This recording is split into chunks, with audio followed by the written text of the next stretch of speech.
নমস্কাৰ বন্ধুসকল, মই আজি আপোনালোকক মেট্ৰিকৰ বিষয়ে ক'বলৈ লৈছোঁ। আমাৰ এই মেট্ৰিক পৰীক্ষাটোক লৈ বিভিন্ন লোকে বিভিন্ন ধৰণৰ তৰ্ক বিতৰ্ক কৰি আছে। বহুতো সংবাদ মাধ্যমত কৈছে যে এইবাৰ মেট্ৰিক নহয়, কিন্তু মেট্ৰিক আগলৈ থাকিব আৰু হ'বই। মেট্ৰিক কেতিয়াও কেঞ্চেল হ'ব নোৱাৰে। মেট্ৰিক যদিহে মেট্ৰিক এটা ডাঙৰ শিক্ষান্ত পৰীক্ষা এটা যদি কেঞ্চেল হৈ যায়, কেনেধৰণে ছাত্ৰ ছাত্ৰীসকলে উচ্চ শিক্ষা গ্ৰহণ কৰিব? তেওঁলোকৰ কেৱল চাৰ্টিফিকেটটোহে এটা এনেকুৱা হৈ পৰিব যে চাৰ্টিফিকেটটোহে যোগ্য, তেওঁলোকৰ নলেজ কোনো ধৰণৰ নাথাকিব। যদি মেট্ৰিক পৰীক্ষাত নাথাকে, মেট্ৰিক পৰীক্ষাত থাকিব লাগে। মই তোমালোকক এইকাৰণে মেট্ৰিক পৰীক্ষাৰ বিষয়ে ক'ব পাৰিছোঁ যে মই BA ফাৰ্ষ্ট চেমত পঢ়ি আছোঁ এতিয়া। এই মেট্ৰিক পৰীক্ষাক লৈ বিভিন্ন ধৰণৰ সমালোচনা কৰে।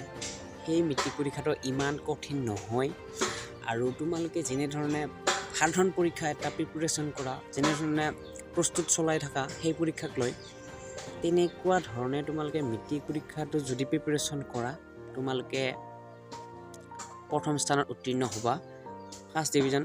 মেক্সিমাম এতিয়া যিটো সময় আছে, তোমালোকৰ ফেব্ৰুৱাৰী 16 তাৰিখৰ পৰা পৰীক্ষা হ'ব। যেতিয়া তুমি এতিয়া 3 মাহ আছে, 3-4 মাহ এটা আছে তোমালোকৰ হাতত। সেই 3-4 মাহটোৰ ভিতৰতে তোমালোকে 80-90% আনিব পাৰিবা।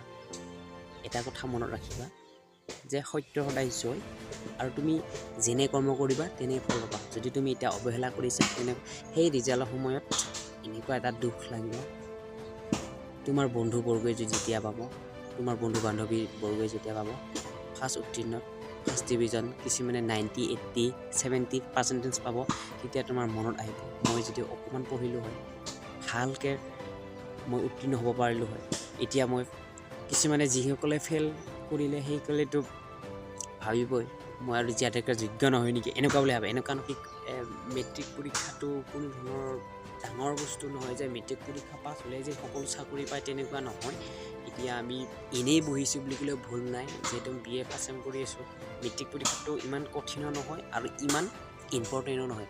যদি তুমি বেলেগ লাইনত যাব খুজিছা, মেট্ৰিক পৰীক্ষা দিয়ে তুমি বেলেগ কৰ্চ কৰিব পাৰিবা, প্ৰফেচনেল কৰ্চ, যেনেধৰণৰ ITI, পলিটেকনিক কৰ্চ, এনেকুৱা বিভিন্ন ধৰণৰ কৰ্চ আছে। মই কিছুমান কৰ্চৰ বিষয়ে নাজানো বাৰু, তোমালোকে সেইবিলাক কৰ্চ কৰিব পাৰিবা। লাইনত যাব বিচাৰিছা যদি এইম, আৰু মই বেছি জনা নহয়, মানে যিখিনি জানো সেইখিনি ক'ব বিচাৰিছোঁ।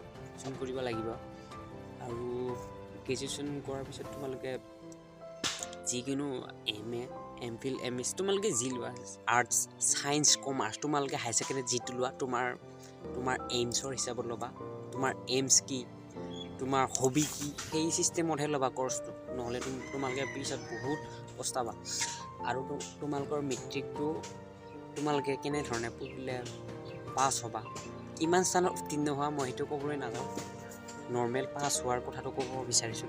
তোমালোকে যদিহে যেনেকুৱা পঢ়িছিলা আগতে, তেনেকুৱাই যদি পঢ়া ৰাতিপুৱা আৰু গধূলি, তোমালোকক মই যে কোৱা নাই 12 ঘণ্টা পঢ়িলেহে যে তোমালোকে ভাল উত্তীৰ্ণ কৰিবা, সেইটো নহয়। কিছুমানে 12 ঘণ্টা পঢ়িও থাৰ্ড ডিভিজন, ছেকেণ্ড ডিভিজন যায়, এনেকুৱা ল'ৰা ছোৱালী আছে, মই জানো, মোৰো বন্ধু আছে। তেওঁলোকে ছেকেণ্ড ডিভিজন, কিছুমানে ফাৰ্ষ্ট ডিভিজন, 12 ঘণ্টা পঢ়ি যদি ফাৰ্ষ্ট ডিভিজন যায়, তাৰ মূল্য নাই। মই সেইটো সঁচা কথা কৈছোঁ। তোমালোকে কি কৰিবা, তোমালোকৰ এটা ৰুটিন বনাই ল'বা, যে ৰুটিন ফ'ল' নকৰিলে তোমালোকৰ অলপ অসুবিধা হ'ব চাগে। বস্তু ক'ব পাৰি যে যেনেধৰণে কিছুমান গাইডলাইন থাকিব লাগে নিজৰ, যেনে পেৰেণ্টছৰ ফালৰ পৰাও গাইড কৰাকৈ মানুহ লাগে। ঠিক তেনেদৰে তোমালোকে এটা ৰুটিন বনাই ল'বা। সেই ৰুটিনৰ মতে সোমবাৰ আজি মই 3টা ছাবজেক্ট পঢ়িম। মেক্সিমাম কিন্তু 3টা পঢ়িব লাগে বুলি কোনো কথা নাই, 6টা ছাবজেক্টো পঢ়িব পাৰিবা। মানে কি হয়, 6টা যদি ছাবজেক্ট ডেইলি কৰি থাকা, সময়টো এই কাম কৰিবা। তোমালোকে ৰাতিপুৱা 3টা ছাবজেক্ট আৰু গধূলি 3টা ছাবজেক্ট এনেকুৱা যদি ভগাই লোৱা, তেতিয়াহ'লে তোমালোকৰ সুবিধা হ'ব। তোমালোকৰ সুবিধা অনুযায়ী তোমালোকে ছাবজেক্টটো ৰাতিপুৱা কোনটো ছাবজেক্ট ৰাতিপুৱা, কোনটো ছাবজেক্ট গধূলি কৰিবা, তোমালোকৰ কথা সেইটো তোমালোকে কৰিবা। আৰু তেনেকৈ যদি তোমালোকে এই 3-4 মাহটো যদি পঢ়া, তোমালোকে যদি মেট্ৰিক পৰীক্ষাত উত্তীৰ্ণ নোহোৱা, তাৰ কোনো মানে নাই। মই এটা কথা কৈছোঁ, একেবাৰে সহজ।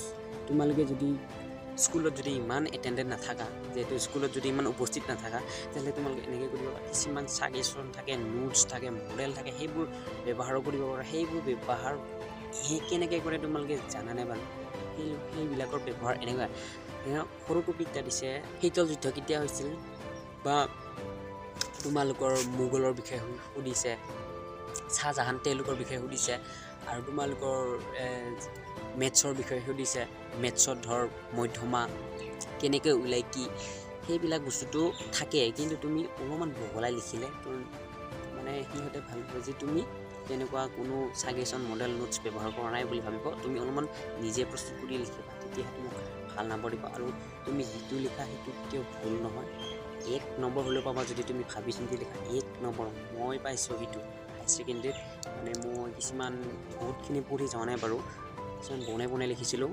যেনেকৈ বনাইছিলোঁ যেনেকৈ ভাবিছিলোঁ তেনেকৈ নম্বৰ পাইছোঁ তোমালোকে পাবা মেট্ৰিকত আৰু তোমালোকৰ খুব ইচ্ছা থাকিল তোমালোকে উত্তীৰ্ণ হ'বাই আৰু যদি তোমালোকক ৰুটিনৰ ভিডিঅ' লাগে তোমালোকে কমেণ্ট কৰিবা